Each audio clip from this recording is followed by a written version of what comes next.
So this was that game I mentioned where my team would get a lot of shots. So I was using a different camera. I was having camera issues or GoPro issues. And so I was using an old GoPro, which is why the audio is weird on here and the colors, and it's not that great. It's only 1080p. The camera died going into the third period. The battery had like 10% life left, so I tried to put a different battery in it to make it work. And then every time I tried to start with that battery, it just crashed, and I didn't have time to fix it. So unfortunately, we don't see the third period. This team, like I said, was dominating us. They dominated us pretty bad last time, like last game. And we lost in the third with like 7 seconds left when it was like a tied game. But this one was totally different because they totally dominated us from the start. And like we went down 3-0 in the first, and they let off a little bit. They still had a ton of shots, as you can see, but they didn't go as hard as they could have the entire game. So they kind of relax it a bit. I thought I played pretty decent. I obviously want that first one back because it just went like under my leg, and that's one of the things I feel like I've always noticed with Warrior pads, that it takes like a second to close sooner just compared to other brands because like they don't have a calf pillow or anything. I thought I should have had this one, and then it's so close, but it just wasn't there. So disappointing, but I'm not going to blame the gear for that. Like it was a hard shot and I just wasn't there in time, but it's something I think Warrior pads aren't the best at. But hey, everything is like that. I don't have the catching glove here. It's over there drying. But I went back to the stock 75. So this is a 6 in the 75 degree. And like I'm more comfortable with that than I am the 6.1 just because it's more consistent to my other gloves. And I've used the G5 before. And it has returned to the thing of where I feel like I can't catch anything unless it hits the pocket. And it happened again where anything like in tight and close, unless it goes in that pocket, you're not really catching it. And a guy shot it in my palm. I tried to squeeze in time, but it just bounces off too hot and comes out. I'll talk about that in the full review and everything. Just want to like make a little comments about it here because I know people are like looking into that. The other thing is I'm really glad they changed this index finger protection and finger protection. They totally revamped this since the G5, and the G5 I had huge issues with it, and I called it out, and this is totally the new design on it, and honestly it's so much better. The one breakaway play, and I'll slow-mo it to show it, and I also show myself looking at it, hits like right here on my finger. So it actually got under the index finger. Again, my finger's out like this on the stick, right? So it got under the index finger. So I always hear people comment and say, I don't know how you're getting hit on the index finger. You should never get hit under your fingers. You're doing something wrong.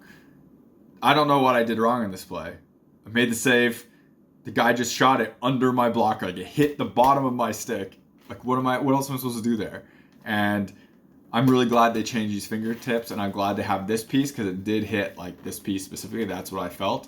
So really glad they did that. Huge improvement on this blocker. I really like this blocker so far, and I'm impressed with it. But I really like what they did with the finger protection and everything. It's a huge improvement over what they had before. And I want to point that out right now before we do like a whole review in the future. So if you're buying hockey equipment and you want to support the channel, check out the links in the description. In the US, check out the links to Pure Hockey. In Canada, check out the links to Hockey Supremacy. If you click those links and make a purchase, I get a kickback from the sale. So anything that comes back from that comes right back into the channel, so I keep making more content and doing like real reviews and stuff. I got buy gear to do a lot of the tests for it, so that costs money and it would be greatly appreciated. Otherwise, if you want to support the channel without buying anything, check out links in the description to Patreon, buy me a coffee. Everything through there comes again back into the channel, so I keep making more content and doing real reviews. Y'all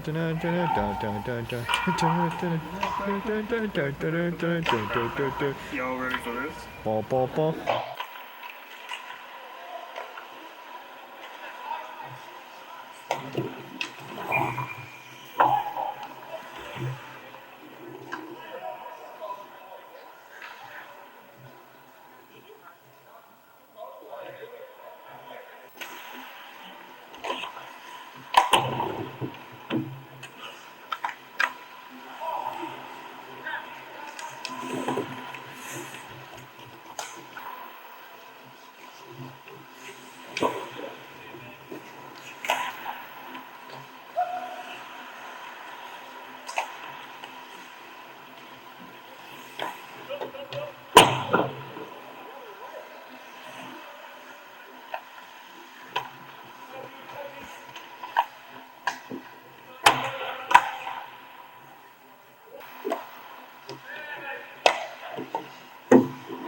You're watching HockeyReviews.ca.